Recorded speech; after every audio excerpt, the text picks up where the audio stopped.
नमस्कार मित्रांनो, स्वागत तुमचं। मित्रांनो, दिल्लीमध्ये विधानसभा निवडणुकीचे निकाल लागले आणि अनपेक्षितपणे भारतीय जनता पार्टीने दिल्लीमध्ये दणदणीत विजय मिळवला। भाजपाचा 27 वर्षाचा वनवास हा दिल्लीमध्ये संपला आणि 10 वर्ष दिल्लीच्या सत्तेवरती बसलेली आम आदमी पार्टी 62 वरून थेट 22 जागांपर्यंत आली।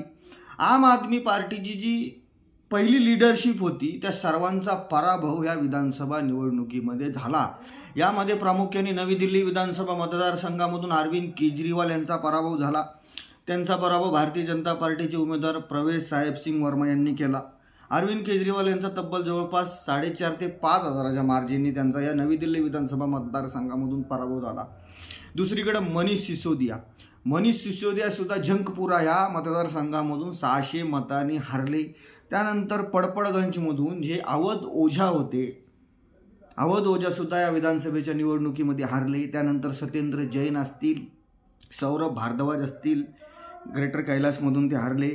त्यानंतर सोमनाथ भारती असेल, म्हणजे आम आदमी पार्टीची टॉपची लीडरशिप ह्या निवडणुकीमध्ये जवळपास परास्त झाली। फक्त दिल्लीच्या मुख्यमंत्री आतिशी मार्लेना या कालकाजी विधानसभा मतदारसंघामधून जिंकल्या। मित्रांनो, 10 वर्ष दिल्लीमध्ये आम आदमी पार्टीने सत्ता उपभोगली, पण दिल्लीतला जो ग्राउंडचा सामान्य माणूस होता, खास करून जो झुग्गी झोपडीमध्ये राहणारा जो माणूस होता ना, त्याच्यापर्यंतही आम आदमी पार्टी पोहोचू शकली नाही। आणि भारतीय जनता पार्टीने जी स्ट्रॅटर्जी या निवडणुकीमध्ये आखली होती, भाजपचं मित्रांनो कौतुक करायला पाहिजे की भाजप पुन्हा एकदा सिद्ध झालं की भारतीय जनता पार्टीला इलेक्शन मशिनरी असं का म्हणतात। कारण लोकसभा निवडणुकीच्या वेळेस भारतीय जनता पार्टीला दिल्लीमध्ये 52 विधानसभेच्या जागेवरती भारतीय जनता पार्टी आघाडीवर होती। किती? 52 जागेवरती। आणि ह्या निवडणुकीमध्ये भाजपने फक्त त्या 52 जागेंवरतीच आपला फोकस केला आणि या 52 पैकी भाजपने 48 जागा जिंकल्या। म्हणजे 1993ला भारतीय जनता पार्टीची बंपर विक्ट्री दिल्लीमध्ये झाली, त्यावेळेस भाजपने 39 जागा जिंकल्या होत्या।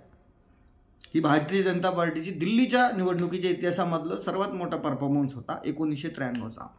आणि आता भारतीय जनता पार्टीकडे चेहरा नसताना त्यावेळेस भाजपकडे मदनलाल खुराना, साहेब सिंग वर्मा यांच्यासारखे मोठे चेहरे दिल्लीमध्ये होते, पण आता भारतीय जनता पार्टीकडे दिल्लीमध्ये चेहरा नसताना फक्त नरेंद्र मोदी यांच्या चेहऱ्यावरती भाजपला हे प्रचंड यश मिळालं।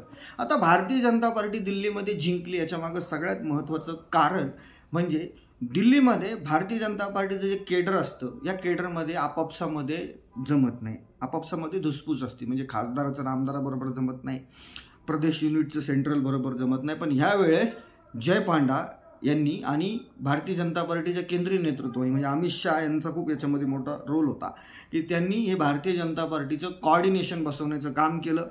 आणि सगळ्यात महत्त्वाचा विषय म्हणजे वीरेंद्र सचदेवा हे दिल्ली भाजपाचे अध्यक्ष आहेत आणि त्यांनी ज्या पद्धतीने भारतीय जनता पार्टीच्या दिल्ली युनिटला जे हाताळलंय आणि सर्वसामान्य माणसांपर्यंत ते पोहोचले, याचं कौतुक आहे। भारतीय जनता पार्टीने याच्यानंतर आणखी एक स्ट्रॅटर्जी जी केली की दिल्लीमध्ये जवळपास 13,000 बूथ आहेत आणि बूथ मॅनेजमेंटच्या बाबतीमध्ये भारतीय जनता पार्टीचा हात कुणीच धरू शकत नाही। पण भारतीय जनता पार्टीने यावेळेस 13,000 बूथकडं फोकस न करता फक्त 8 ते 9,000 जे बूथ आहे, ज्या बूथवरती भारतीय जनता पार्टीला गेल्या वेळेस बहुमत मिळालं होतं लोकसभा निवडणुकीमध्ये, त्या जागेंवरती भाजपने फोकस केला।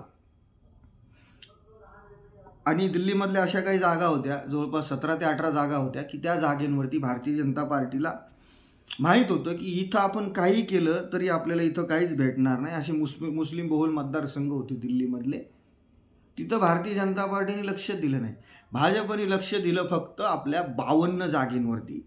त्यानंतर भारतीय जनता पार्टीने आणखी एक मास्टर स्ट्रोक खेळला आणि यामध्ये अरविंद केजरीवाल यांची सर्वात मोठी चूक झाली, ती म्हणजे दिल्लीमध्ये राहणारा जो पूर्वांचली समाज आहे, जो उत्तर प्रदेश बिहारमधून दिल्लीमध्ये आलेला आहे, या पूर्वांचली समाजावरती अरविंद केजरीवाल यांनी एक स्टेटमेंट दिलं होतं की हे 500 रुपये घेऊन येतात आणि या पूर्वांचली समाजाने दिल्लीमध्ये घाण केलेली, असं अरविंद केजरीवाल यांचं स्टेटमेंट होतं।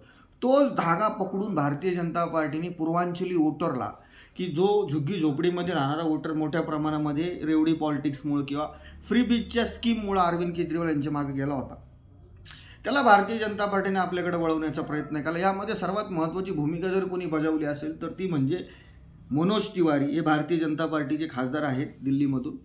त्यांची खूप मोठी भूमिका होती पूर्वांचली समाज आपल्याकडे पुन्हा एकदा वळवण्यासाठी. यासाठी भारतीय जनता पार्टीने छोट्या छोट्या टीम तयार केल्या आणि ह्या टीम ह्या पूर्वांचली समाज ज्या ज्या भागामध्ये राहतो त्या भागामध्ये जाऊन त्यांच्या समस्या जाणून घेणं किंवा एक आपण म्हणतो ना की कनेक्ट तयार करण्याचं काम जे आहे ना ते भारतीय जनता पार्टीच्या ह्या कार्यकर्त्यांनी केलं होतं. तीही अत्यंत महत्त्वाची भूमिका जी होती ही भारतीय जनता पार्टीच्या विजयामध्ये होती. त्यानंतर आणखी एक महत्त्वाचा विषय म्हणजे राष्ट्रीय स्वयंसेवक संघ. मित्रांनो, राष्ट्रीय स्वयंसेवक संघाने दिल्लीमध्ये भारतीय जनता पार्टीसाठी मैदान तयार करण्याचं काम केलं. जे राष्ट्रीय स्वयंसेवक संघ महाराष्ट्रात पण केलं, मध्य प्रदेशमध्ये पण केलं, हरियाणामध्ये पण केलं, तेच काम संघाच्या प्रचारकांनी हे दिल्लीमध्ये केलं होतं की सर्वसामान्य मतदारापर्यंत भारतीय जनता पार्टीचा विचार थॉट घेऊन जाण्याचं काम जे राष्ट्रीय स्वयंसेवक संघाच्या प्रचारकांच्या माध्यमातून किंवा संघाच्या स्वयंसेवकाच्या माध्यमातूून दिल्लीमध्ये झालं. त्यानंतर भारतीय जनता पार्टीने जे मायक्रो नियोजन दिल्लीमध्ये केलं, यामध्ये एक उदाहरण तुम्हाला देतो की दिल्लीमध्ये 5 तारखेला मतदान होतं. 5 तारखेला मतदानाच्या दिवशी भारतीय जनता पार्टीच्या सोशल मीडिया विंगने जवळपास 30 लाख फोन हे दिल्लीमध्ये केले की तुम्ही तुमचं मतदान करा. म्हणजे मतदारांना बाहेर काढण्यासाठी भारतीय जनता पार्टीने स्ट्रॅटर्जी अवलंबली होती. 30 लाख फोन केले, 30 लाख. आणि या 30 लाखांपैकी जवळपास 20 लाख लोकांनी भारतीय जनता पार्टीच्या या सिस्टीम होती हिला रिप्लाय दिला पुन्हा एकदा. म्हणजे बघा किती मायक्रो नियोजन भारतीय जनता पार्टीचे असेल. प्रत्येक खासदारावरती प्रत्येक विधानसभा मतदारसंघाची जबाबदारी होती. म्हणजे खासदार म्हणजे मी दिल्लीतले 7 म्हणत नाही, उर्वरित भारतातून महाराष्ट्रातून सुद्धा मुरलीधर मोहोळ असतील, देवेंद्र फडणवीस असतील यांनी दिल्लीमध्ये प्रचार केला. तिथं जी मराठी माणसं राहतात त्यांना भारतीय जनता पार्टीला मतदान करण्याचं आव्हान आपल्या महाराष्ट्रातल्या नेत्यांनी सुद्धा दिल्लीमध्ये केला होता. त्यानंतर पूर्वांचलचे जे वोटर आहेत त्यांच्यासाठी उत्तर प्रदेश बिहारमधून खासदार आणून आमदार आणून त्यांनी त्या पूर्वांचली वोटरपर्यंत पोहोचण्याचं काम भारतीय जनता पार्टीने केलं होतं.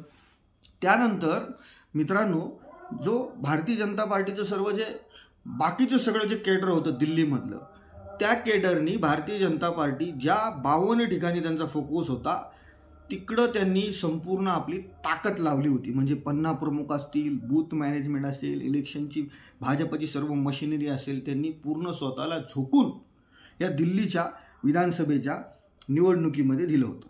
यामध्ये आणखी 2 जणांचा इथं उल्लेख करावा लागतो. एक म्हणजे स्वाती मालिवाल. या ज्या स्वाती मालिवाल आहेत ह्या आम आदमी पार्टीच्या राज्यसभेच्या खासदार आहेत त्या. पण त्यांनी ज्या पद्धतीने आम आदमी पार्टीचा जो पर्दाफाश केला आहे तो भारतीय जनता पार्टीने सुद्धा केला नाही.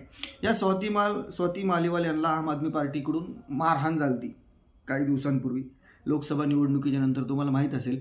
आणि त्यानंतर ही जी बाय पेटून उठली होती यांनी अरविंद केजरीवाल यांना घरीच बसवलं. त्यांनी जे सांगितलं होतं त्यांनी ते करून दाखवलं. दुसरं म्हणजे भाजपचे एक प्रवक्ते आहे शहजाद पूनावाला यांनी सुद्धा आम आदमी पार्टीच्या विरोधामध्ये मोर्चा उघडला होता आणि त्याचा फायदा सुद्धा भाजपला कुठं ना कुठं या दिल्लीच्या निवडणुकीमध्ये झाला. आम आदमी पार्टीची चूक काय झाली दिल्लीच्या निवडणुकीमध्ये, तर आम आदमी पार्टीने नेहमी एक स्ट्रॅटर्जी असते त्यांची की ब्लेम गेम खेळायचा. पण ह्या वेळेस भाजपकडे त्याचा तोड होता.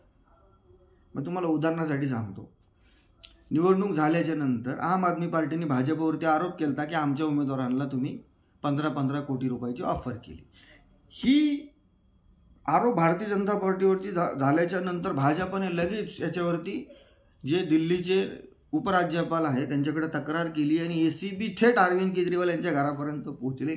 म्हणजे भारतीय जनता पार्टीने अरविंद केजरीवाल यांना या निवडणुकीमध्ये जे भाजपची स्ट्रॅटर्जी होती ती होती टीट फॉर टॅट.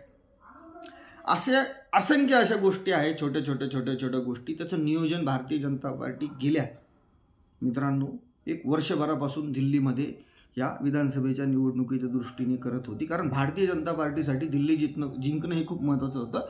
भाजपच्या हा प्रतिष्ठेचा विषय होता. कारण 27 वर्ष भारतीय जनता पार्टी दिल्लीमध्ये नव्हती. म्हणजे 2015ला भाजपच्या 3 जागा आल्या. त्यावेळेस भाजपला असं हिणवलं होतं की ऑटो रिक्षामध्ये भारतीय जनता पार्टी आली. त्यानंतर 2020ला भाजपच्या 8 जागा आल्या. 2015, 2020. पण भारतीय जनता पार्टीने या 10 वर्षामध्ये दिल्लीमध्ये आपलं संघटन मजबूत करण्याचं काम केलं. आणि आता तुम्ही रिझल्ट बघताय की 2025 या निवडणुकीमध्ये की अरविंद केजरीवाल यांनी दिल्लीच्या विधिमंडळामध्ये सांगितलं होतं की नरेंद्र मोदी यांना आम्हाला हरवायला दुसरा जन्म घ्यावा लागेल. ते अरविंद केजरीवाल हे नवी दिल्ली विधानसभा मतदारसंघामधून 5,000 मताने पराभव त्यांचा झाला आहे.